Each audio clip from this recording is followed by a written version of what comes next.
Abra a sua Bíblia no Evangelho de Mateus, capítulo 3.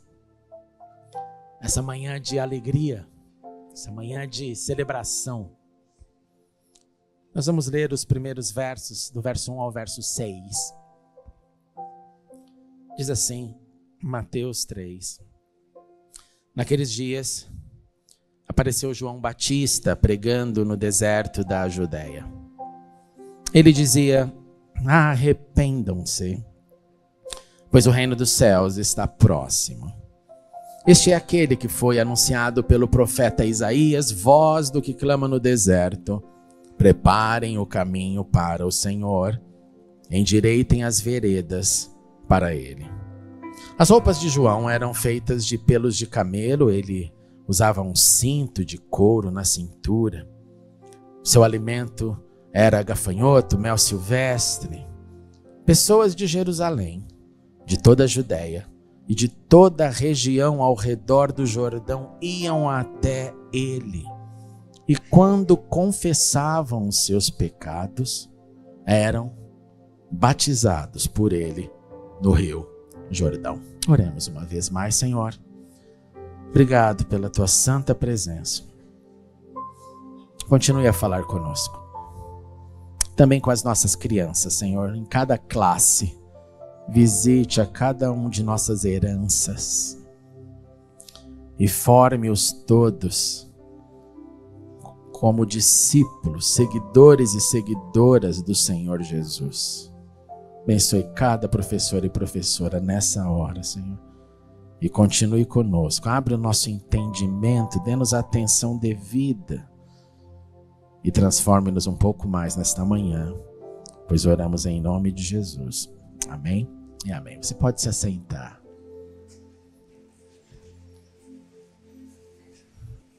Era o primeiro século da era depois chamada de era cristã, quando João, o filho de Zacarias e Isabel, os dois vindos de família sacerdotal, receberam ali a profecia que mudou a vida daquele casal, e é um tema que nós estudamos durante o Advento, quando o anjo Gabriel foi até Zacarias e disse que sim, olha, suas orações foram escutadas, vocês terão um filho.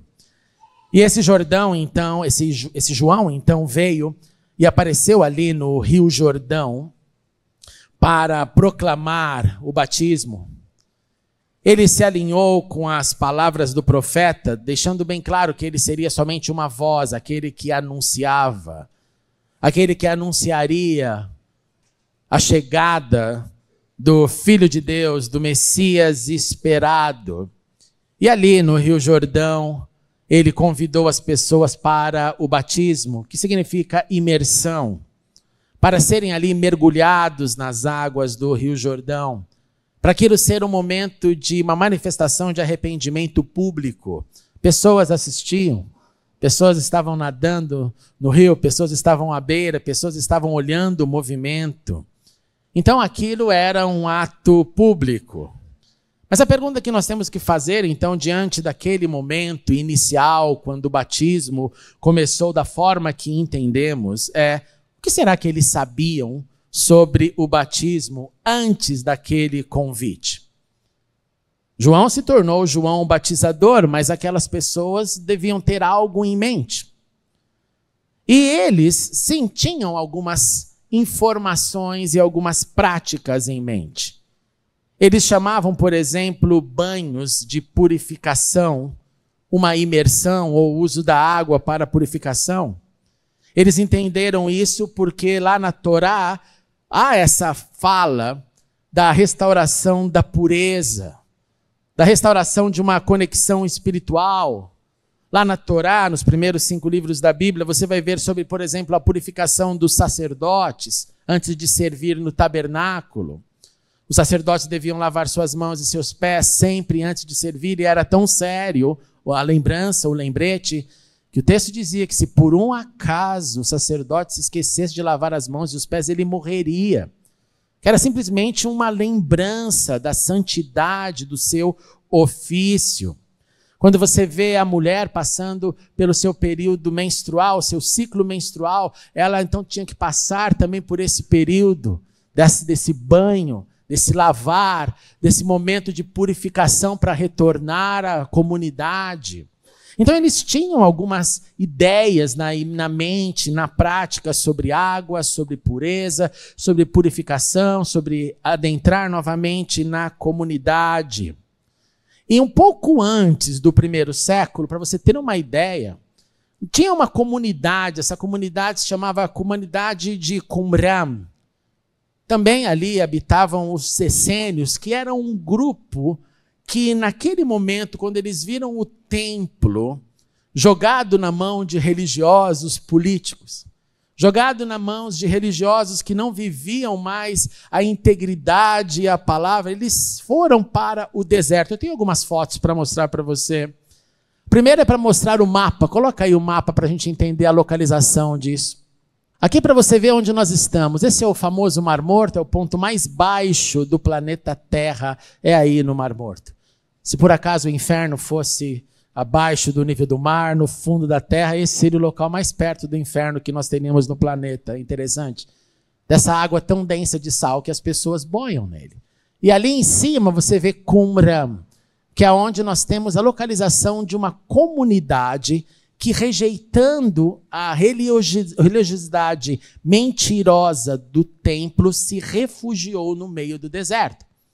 E essa comunidade, para você ter uma ideia aqui de uma vista aérea, hoje essas são as ruínas, não era uma comunidade pequena. Era uma comunidade que, por exemplo, eles que foram os guardiães dos textos, por causa dessa comunidade que foram achados os chamados manuscritos do Mar Morto. Por causa dessa comunidade que guardou, que nós temos todos os livros da Bíblia hebraica, do Antigo Testamento, só não acharam ainda o livro de Esther. O resto acharam fragmentos e textos de todos os outros livros do Antigo Testamento. E eles viviam nessa comunidade, nesse desejo de pureza, ouvindo e lendo, sendo ensinado pela Torá. Eles tinham ali momentos de purificação. E só para você entender um pouco mais da história, essas são as cavernas onde esses manuscritos foram encontrados. Houveram outras cavernas também que encontraram esses manuscritos em jarros de cerâmica. E graças a eles nós temos essa documentação. Um dia eu entrei numa dessas cavernas, depois eu orei para Jesus voltar, porque eu consegui subir e não conseguia descer. Pior que eu estava sozinho, gente. Eu fui sozinho. A Cecília ficou lá, eu falei, hoje eu vou entrar nessa bendita caverna. E para descer dela, assim, foi terrível, mas eu venci.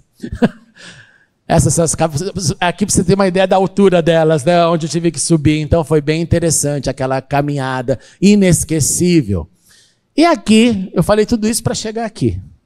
Porque lá nessa comunidade foram achadas várias mikvês. Mikvês é essa piscina batismal. Você vê aqui tem a escadinha, então eles tomavam os seus banhos de purificação. Há alguns indícios que nos faz pensar que provavelmente eles passavam por esse rito todos os dias. Antes do alimento. Eles iam para um ato de purificação, aí eles se preparavam e iam para as suas refeições. E também é engraçado notar que naquela época, nesses banhos, esse aqui é uma outra mikvah, porque tem descrição de umas 7, 8 desses, que a gente poderia chamar na nossa língua de batistérios, de locais de purificação. Eles também, na hora da sua refeição, costumavam não conversar. Ficavam mudos ali, tendo a internalização daquele momento de gratidão, de vida. Interessante como essa comunidade vivia. Então, aquele gesto de água, de purificação, e lembre-se, tudo isso antes de João, o batizador, associava a água, a purificação do corpo, ao benefício da espiritualidade, e esse é o momento ali que precede a chegada de João, o batizador. Mas se nós voltarmos ainda mais para o passado, antes desse momento pré-1º século, você tem que se perguntar o que é a água? O que a água faz? A função da água ali na Bíblia hebraica. Você vai ter que lembrar, então, que primeiramente a água é a criação de Deus. Foi Deus que criou a água, separou da porção seca. Nós sabemos ali também do início da Bíblia que essa água, um belo dia, quando Deus olha para a terra e vê a calamidade que a terra estava, ele fala, chega, e ele desceu as águas do dilúvio. Aqueles que estavam na arca foram salvos, mas aquelas águas inundaram, então água como julgamento. Quando você pensa no querido libertador do povo de Israel no Egito, Moisés, lembra-se que ele foi salvo pela água, colocado numa cesta e jogado no rio Nilo, e a filha de Faraó o tirou daquelas águas e chamou seu nome de Moisés, que significa tirado das águas. Esse tirado das águas enfrentou ali o Faraó em nome de Deus, e na primeira praga, qual foi mesmo? Transformar a água em sangue. Mostrando ali o poder de Deus acima do poder dos deuses do Egito. O Nilo era considerado um deus. Depois das pragas, depois da saída do chamado êxodo do povo de Israel, eles estão já marchando em alegria e de repente tem água na frente deles. Qual era a água? As águas do Mar dos Juncos, conhecido como Mar Vermelho. Naquele momento que ele para, se ajoelha para orar, e Deus fala, olha, agora não é hora para orar, pode se levantar, diga ao povo que marche. Literalmente foi a primeira marcha, o primeiro momento de encontrar uma água, eu vou ter que marchar para esse momento. Uma vez já ali no deserto do Sinai, a caminho da terra prometida, a água vinha da rocha, e eles bebiam da água. Ali no tabernáculo, como disse, água para limpar as mãos, não por nenhum motivo de higiene, mas para uma lembrança da espiritualidade do tabernáculo.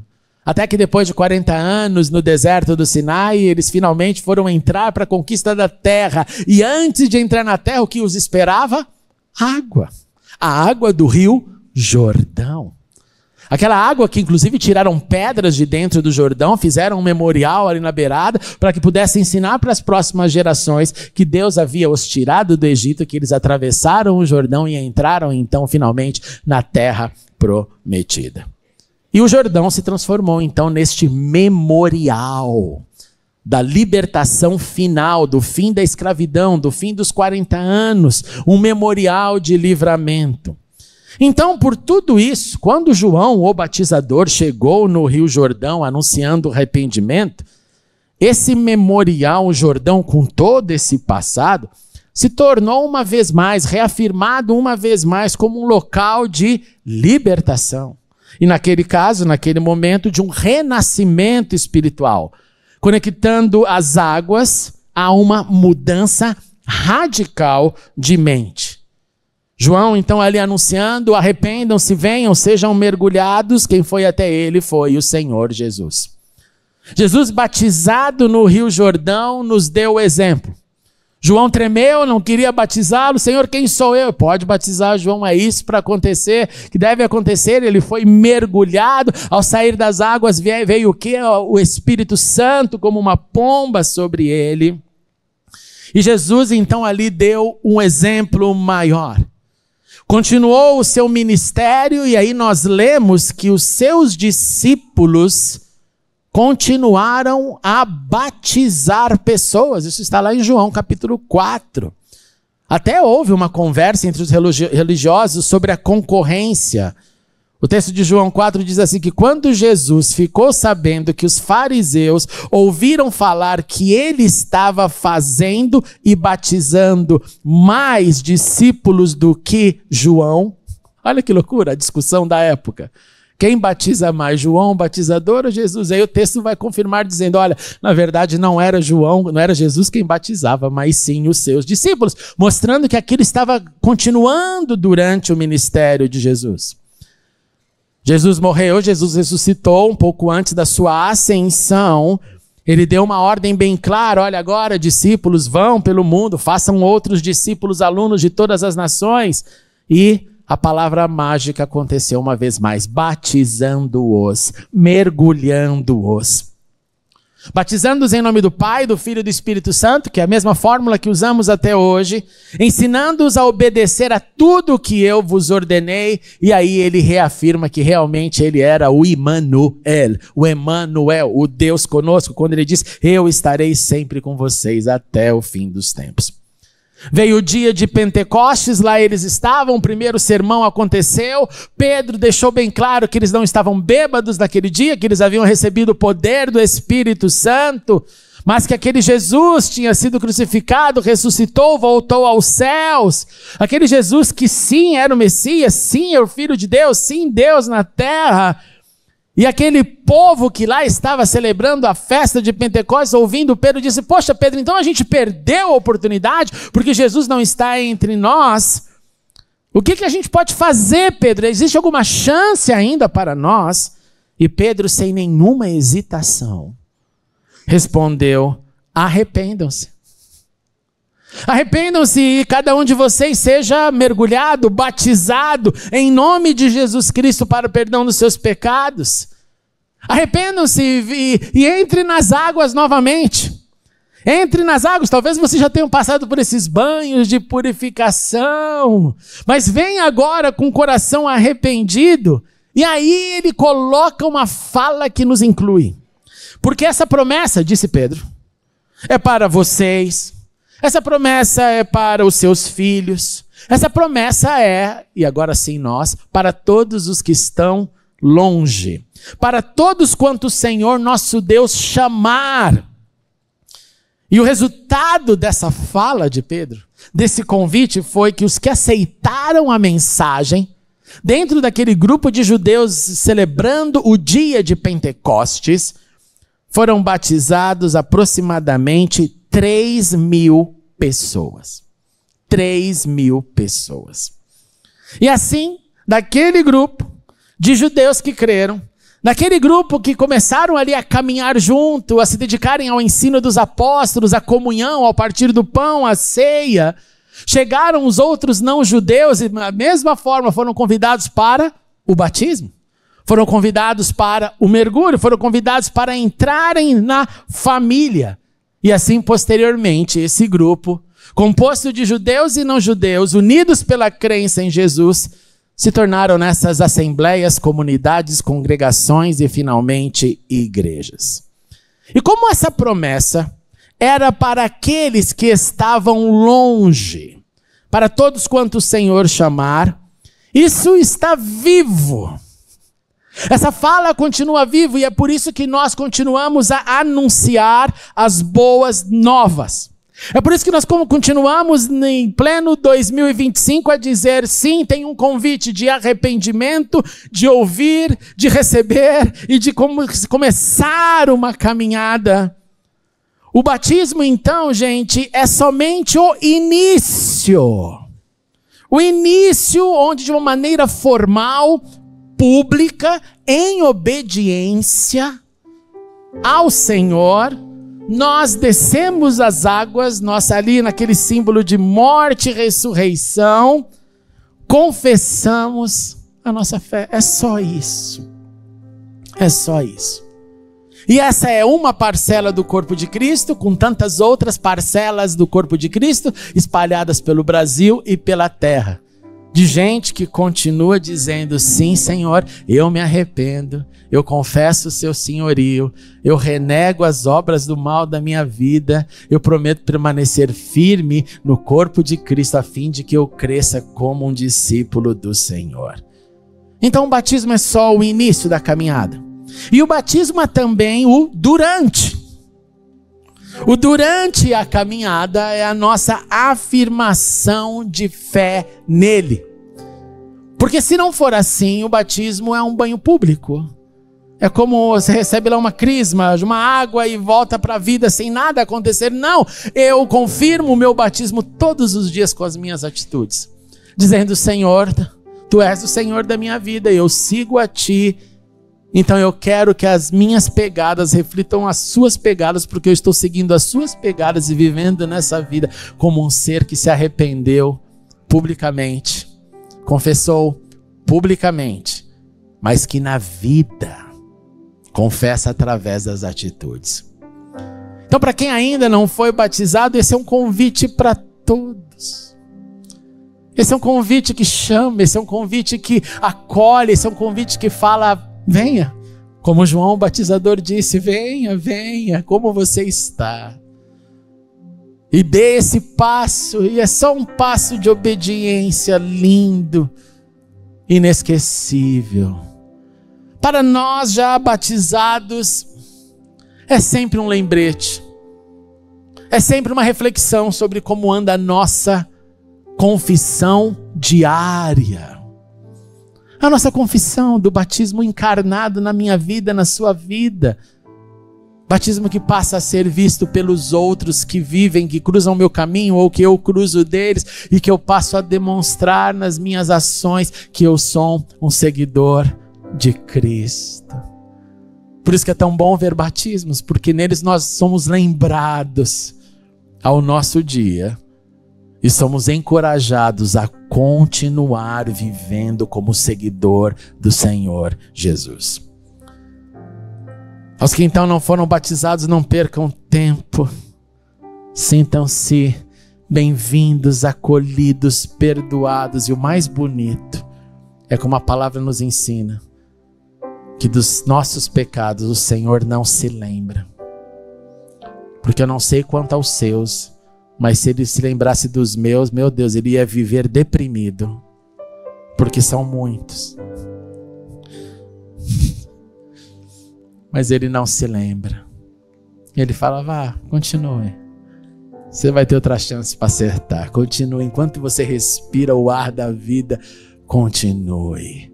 Continue.